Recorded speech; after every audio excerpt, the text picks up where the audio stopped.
I remember a young boy driving beyond the speed limit, crazy, on roads that were unsafe to even go on the limit, on the speed limit. You know, I come from a country where even if it says 120 on the speed limit, sometimes there are potholes that make you move at 50 and 60 and 40 and even less.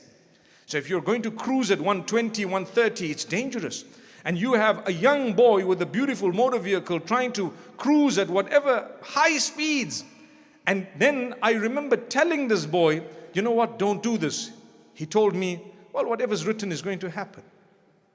Whatever's written is going to happen. I won't be harmed unless Allah has written the harm. Well, Allah may have written that you were foolish, so you harmed yourself.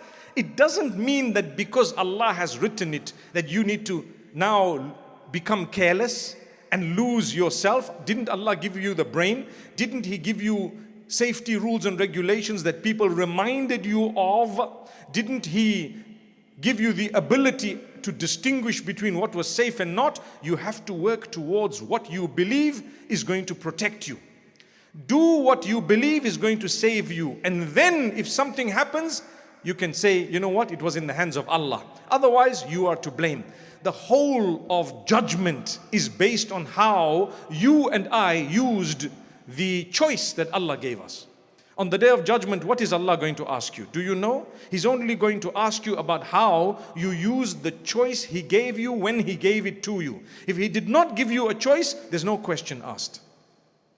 If suddenly the roof dropped and the earth opened and people died and something happened, Allah's not going to ask you, why did you die? Because you had no role to play. You were not given a choice. But when you have a choice and you committed suicide, you're going to be asked, why did you do that? You can't say, well, I was just thinking if it's my death, I'm going to go. And if it's not my death, I'm not going to go. So I decided to stab myself. Come on, come on, come on. You can't do that. May Allah Almighty grant us protection. So to protect yourself, you make dua to Allah. Like I said a minute ago, what did I say? May Allah grant us protection. Say Ameen. But you also need to apply your mind and the capacity given to you by Allah. The energy, the effort. You walk in a certain way. It's cold out there. If I'm not wearing a jacket and I know I've got 1 mile to walk and I have a jacket and I leave it, who is to blame if you were to get ill and sick? It's you. You should have covered yourself a little. If you know it's a short distance, I'm just jumping into the vehicle, it's a different thing. Notice how I'm covering myself because I didn't wear anything today. I jumped from the vehicle, came straight into the building. But there was a reason.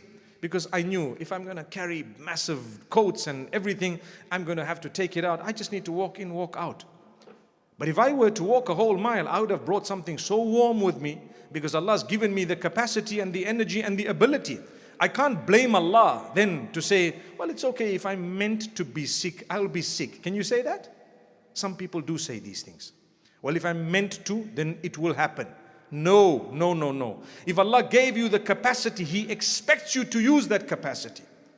If Allah gave you the ability, He expects you to use that ability. That's what He's going to ask you about on the day of judgment. So we make dua, oh Allah, protect me. But with that, don't put yourself into a situation where you know you're going to be harmed.